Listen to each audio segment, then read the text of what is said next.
gotta make sure I look big when I start. Hello, and welcome back to my channel. Today, we're gonna talk in a little bit of a soft-spoken voice because we're doing a tattoo tour and tracing today. So, tattoos, I have 8 of them. So we're gonna trace them and I'm gonna just talk about my tattoos. Okay, so I'm gonna move the camera now. I'll see you then. So here we are in the tattoo studio. I've got 1, 2, 3, 4, and 5 tattoos on this hand. I guess we'll start with this one. This is just a cute little cross. So, you know, we love Jesus here. I'm trying to get it in frame. It's so hard to do and be able to see it. What if I did that and then I did, yes, there we go. I figured it out. I got this one, not as my first one. We'll get to my first one. That one's on my leg. But this was the second one that I got, and it was in the same day. And I wanted to please my parents. So this was what I told them I was going to get. And I'm actually happy with it. It's just fine. You can just kind of see it wherever. And it's, you know, it's nice.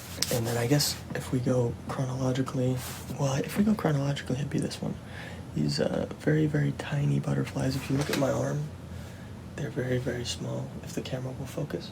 There we go. They're very, very small on my arms. And I really like them. I wanted butterflies. I was like, it's kind of cliche to get butterflies, but I really want butterflies. It turned out that I found out that butterflies actually aren't attracted to you when they land on you, which is like a common thing. Like, you're lucky if you have butterflies land on you. That's what they're supposed to signify.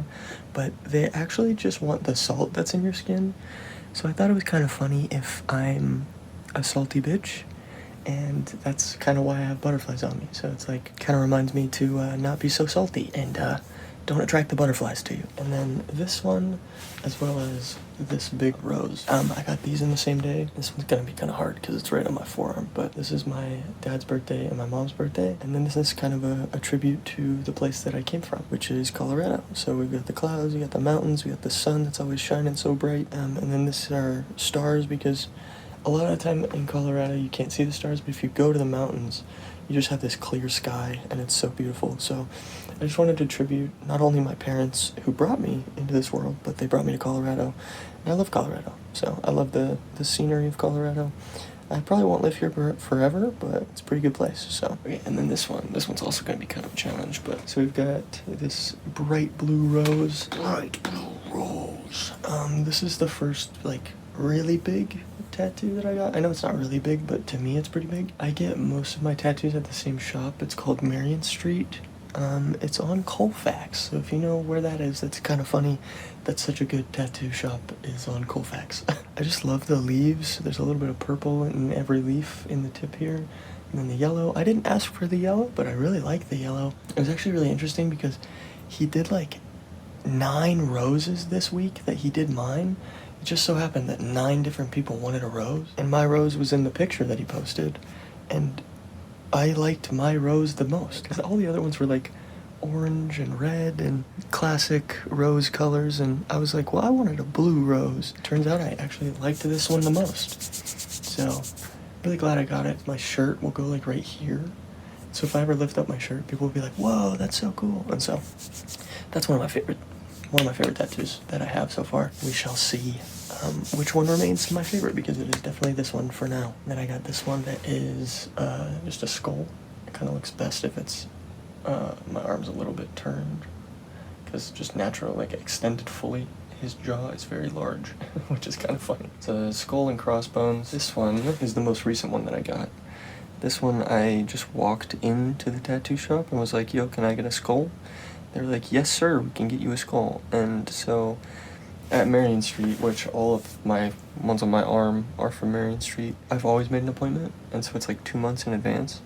So I was like, I don't know if I'm going to be able to walk in, but I really want this skull tattoo, so I'm just going to go ask. And so they gave me a skull tattoo. It was really cool, and I had never met the guy that was in there and that did the tattoo, but I knew that Marion Street was really good, so I trusted the process. And it looks freaking awesome, and I love it so much. This is probably my second favorite tattoo. I'm gonna move the camera now so that you can see the ones that are on my leg. You can kind of see them over here.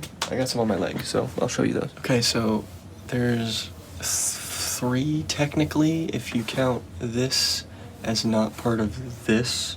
Then I have 4. I'll start with the first tattoo I ever got, which was this one right here. It's kind of warped a little bit because it warps with the bend of my leg, and because I have my knee bent, it's just gonna look a little funny. But this is a juice box. It's a juice box. It's got a straw with some little squirty bits. It's squirting out some juice. That's the weirdest way I've ever described it. It's a juice box. And it says, "Suck it up, it's okay, bud." So basically I saw this design and I was like, this is one of the coolest tattoos I've ever seen. And this was before I had any tattoos, and I was like, screw it, I'm gonna do a juice box as my first tattoo. The design looked a little bit different, but this is the same guy that did the rose. But he was the first guy that ever gave me a tattoo. He's like 50 years old. He's been doing tattooing for like 20 years. It said everything's gonna be okay, and I was like, that's a little bit long. And I also wanted to include bud specifically because I hate when people call me bud. When I was in 8th grade, that just the term bud, or when I was in 7th grade actually, like 8th graders who pissed me off, they would call me bud. They would be like, "It's okay, bud, like chill out, dude." Like if I would lose in football or something, they would do something and I would get mad and they'd be like, "Chill out, bud, it's okay, bud." And so I was like, you know what, we're gonna put that on my leg. That's gonna be my first tattoo. That's gonna be my reminder that people's words should not piss me off.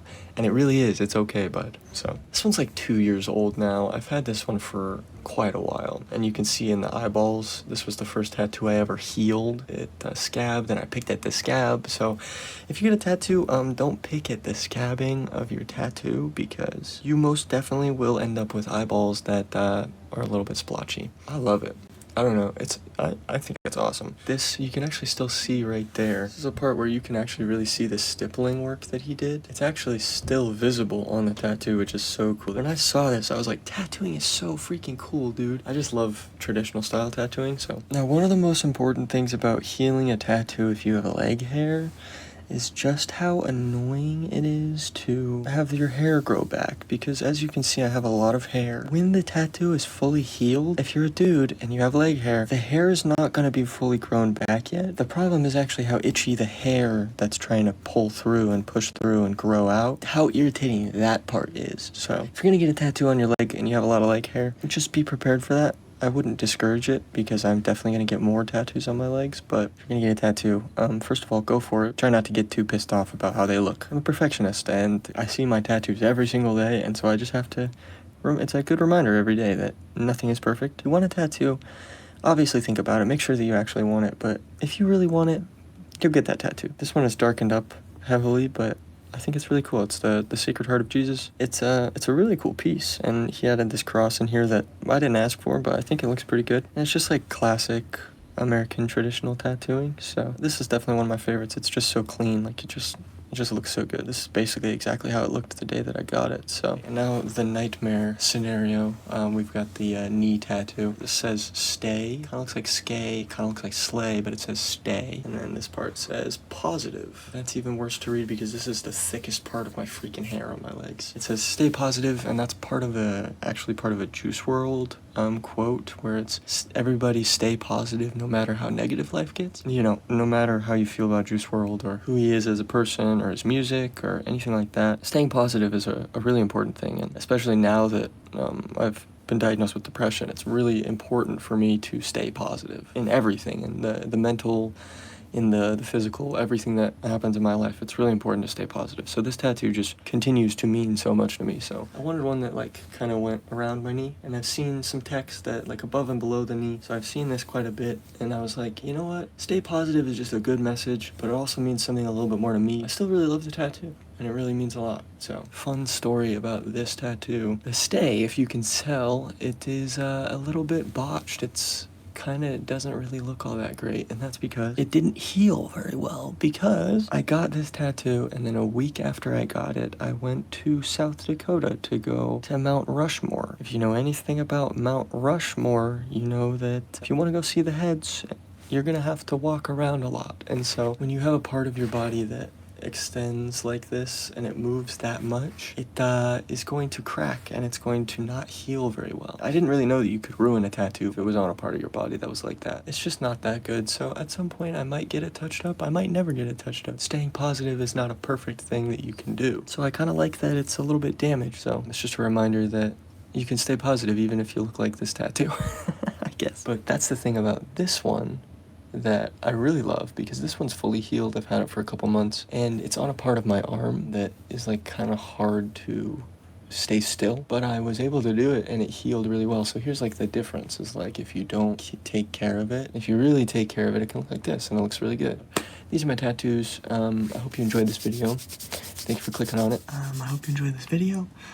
I know that I kind of got off track and, you know, rambled a bit, but I don't know, I just kind of wanted to talk about them. I haven't really talked about them in a while. I haven't gotten a tattoo in a while. This is the most recent one, and then the one before that was like literally a year ago. So I do hope you enjoyed this video. Let me know what you want to see next. Subscribe, like, all that stuff, and I will see you in the next video. I'm trying to pump out some more ASMR content, so be on the lookout for that. And I'm sorry if I miss a day or I miss, you know, whatever you wanted me to do, but I'll try my best. So thank you for being patient with me, and I hope you have a good day. Bye.